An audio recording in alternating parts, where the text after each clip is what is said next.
வங்கக்கடலில் நிலவி வந்த பெங்கல் புயல் கரையை கடந்த நிலையில் மேலும் மற்றொரு புதிய காற்றழுத்த தாழ்வு மண்டலம் புயலாக வலுப்பெற்று கோர முகத்துடன் நகர்ந்து வருவதாக வானிலை ஆய்வு மையம் தெரிவித்தது. மறுபடியும் சைக்ளோனா? நெல்சா, நம்ம வேணா திரும்பி கிளம்பி சென்னைக்கே போயிடலாமா?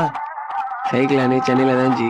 ஒரு காட்டுல ராஜாங்களுக்கெல்லாம் ராஜாவா ஒரு சிங்கம் இருந்துச்சாம். அந்த சிங்கம் ஒரு நாள் வேட்டைக்கு பக்கத்து காட்டுக்கு போயிருக்கு. கொஞ்சம் அசந்த நேரமா பார்த்து அந்த சிங்கத்தை ஒரு ஓனாய் கூட்டம் சுத்தி வளைச்சு அடிச்சு காயப்படுத்தி அந்த காட்டை விட்டு வெளியே அனுப்பிடுச்சு. அதெல்லாம் அமைதியா போயிருக்கோம். ஆனா தன்னை வீழ்த்திட்டு அந்த ஓனாய் கூட்டம் ஒரு ஆட்டம் போட்டுச்சுல, ஆட்டம். அந்த ஆட்டத்தை பார்த்ததுக்கு அப்புறம் ஒரு முடிவு பண்ணிச்சான். நான் அந்த காட்டுக்கு திரும்ப வர்றது என்னோட கிரீடத்துக்காகவும் சிம்மாசனத்துக்காகவும் இல்ல, பழைய கணக்கு பாக்கி இருக்கு. நாங்க மொத்தம் 20 பேரு.